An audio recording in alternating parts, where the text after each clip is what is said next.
ఆదివారం రాత్రి యలమంచిలి రైల్వే స్టేషన్లో జరిగిన ఘటన చూస్తే గుండె వణికిపోతుంది. టాటానగర్ ఎర్నాకుళం ఎక్స్ప్రెస్లో ఆ అర్ధరాత్రి వేళ మంటలు చెలరేగడం నిజంగా భయంకరమైన విషయం.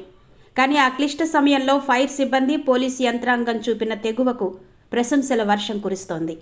రాత్రి 12:40 సమాచారం అందగానే ఏమాత్రం ఆలస్యం చేయకుండా ఘటనా స్థలానికి చేరుకున్నారు.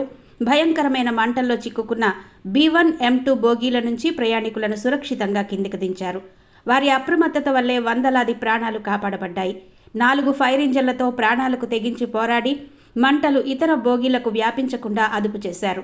అందరూ గాఢ నిద్రలో ఉన్న వేళ తమ ప్రాణాలను పణంగా పెట్టి సామాన్య ప్రయాణికులను కాపాడిన ఫైర్ ఫైటర్స్ నిజమైన హీరోలు అంటూ ప్రశంసలొస్తున్నాయి.